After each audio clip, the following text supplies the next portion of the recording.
Okay, quick disclaimer, even though this personally happened to me, that doesn't necessarily mean that the entire ROTC program feels and acts like this.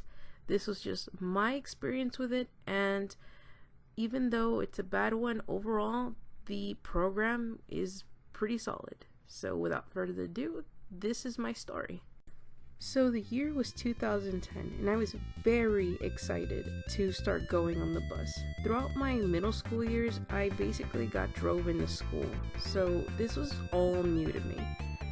And not to mention, I didn't know absolutely nobody on that bus. Even though I grew up with them, I wasn't particularly very known to my neighborhood.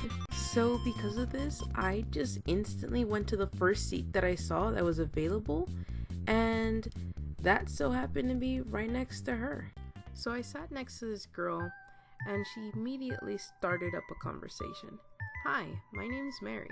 Now at the time, I didn't really think much of it. I proceeded to have a conversation with her. Yeah, my name's Liz. I'm a freshman, as you can tell from my shirt. And she's like, haha, yeah, you're really cute. And that caught me off guard. And she's like, you know, if you were gay, I totally would go out with you. Just saying.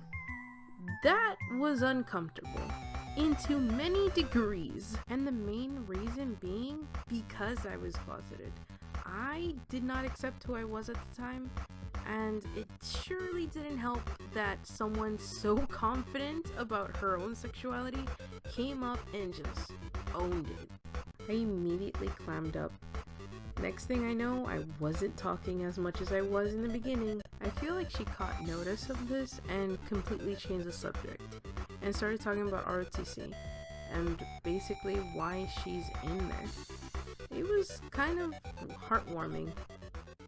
She explained that the reason why she joined ROTC was to make a career out of it one day. She wanted to become a soldier.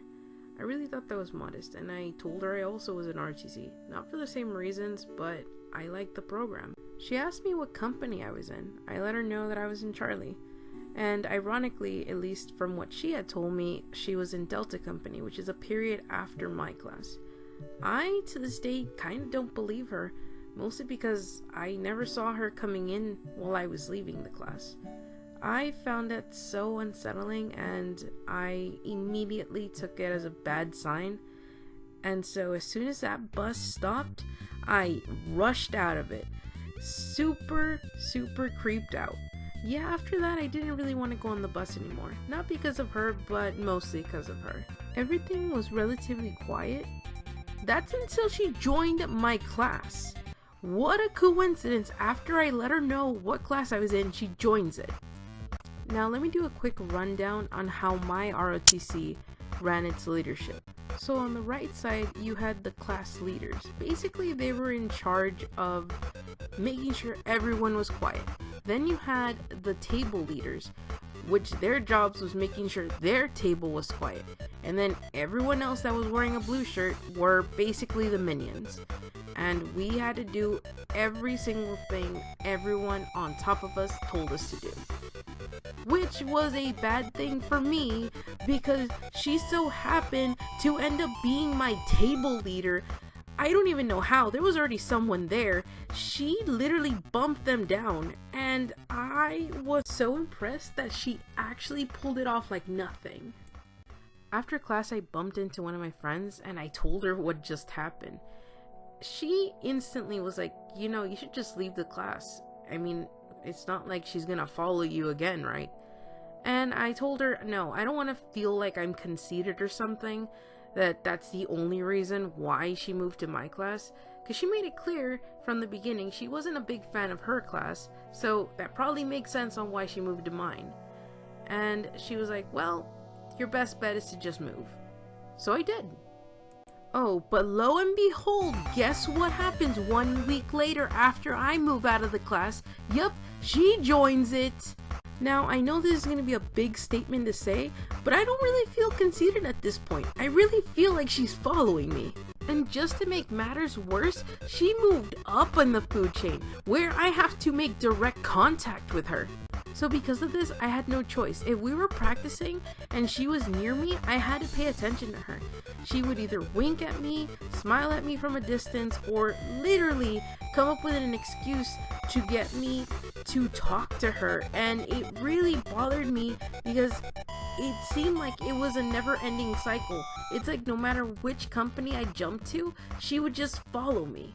So my friend Sam noticed all these things too, and she recommended for me to just go and tell one of the teachers, or someone from battalion staff. She made a lot of sense, so I ran my options through my head on who I could tell, and they weren't the best. The first person I thought of was this girl named Alex. I've known her for a while, and she was third in command in the battalion, but I didn't want to get her involved.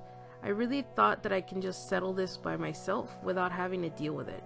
Then the next person that came to mind was the teachers, which Major, which is the one hiding, would have not wanted to be involved. So that left Sergeant, a mean person that I did not want to deal with. So that left me in quite a predicament. It was either tell somebody what was happening or leave. So I chose to leave. He was furious. He tried to butter me up at first, telling me that I'd be the next battalion commander. But I saw through the lies, and it only infuriated him more. So because of the fact that I didn't give a good excuse as to why I would want to leave his precious battalion, he made me shine my shoes until he could see himself in them. And man, was that degrading.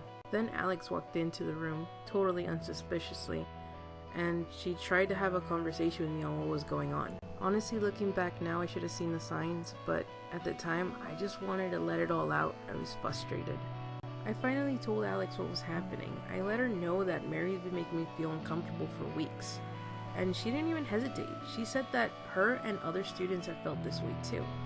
Now, to this day, I have no idea if that's true or not, but I know how I felt, and it felt terrible. Without hesitation, Alex left the room immediately, and it just gave me such a terrible feeling, not relief. Looking back now, I can only imagine the big smile she had on her face after I told her everything. The next morning, I got called into Vice Principal Dragon's office, which only meant bad things for me at this point. Vice Principal Dragon looks so angry, I can't even describe her face. Next thing I know, she walks into the room, and I only knew from here it was only gonna get worse. As soon as she saw me, I know for a fact she knew why she was here, and I knew for a fact why I'm here.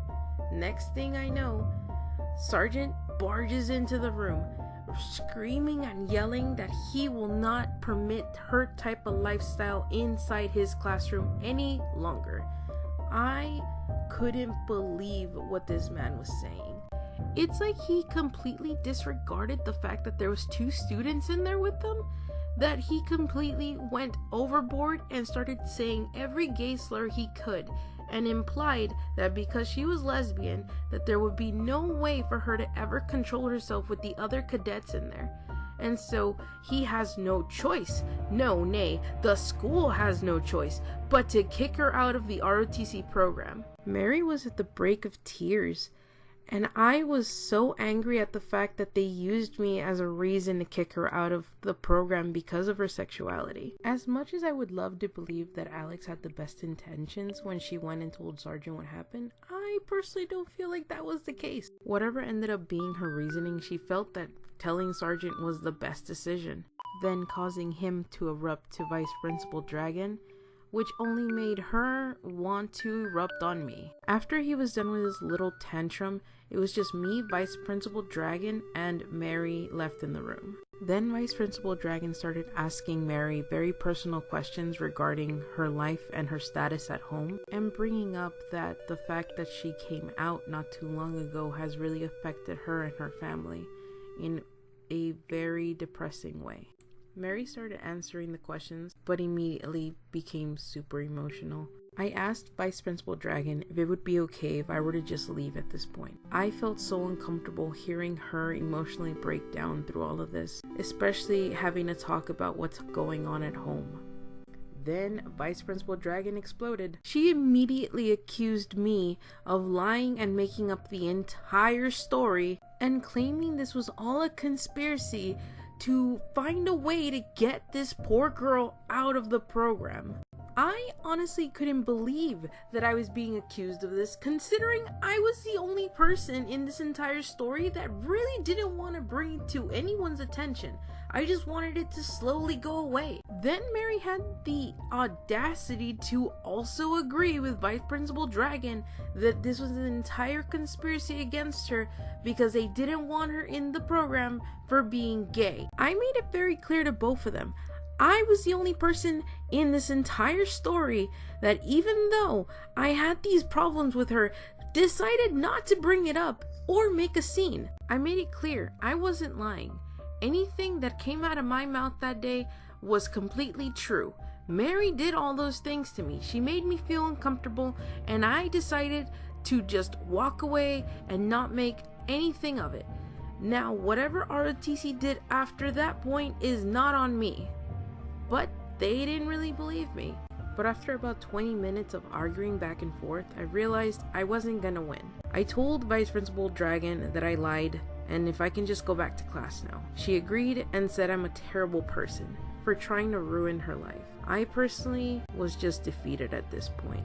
I got roped into a situation I didn't want to be in, and at the end I really just didn't want to return back to ROTC, and I completely quit. Now a whole semester has passed by at this point, and I came to my senses that I would prefer not to have a grudge against her. I talked to her and I let her know what exactly happened at first, where my side of the story got mixed up. She was hesitant to talk to me, but then explained that I could have just gone to her if I had a problem with whatever was happening. I began to explain to her that the whole reason why I didn't want to talk about it was the fact that I was closeted. But I agreed with her. I should have just confronted her about how I felt. She told me she didn't have a grudge against me, more on the people that were in charge of ROTC. She explained to me that she also quit ROTC. She didn't feel welcomed at that point.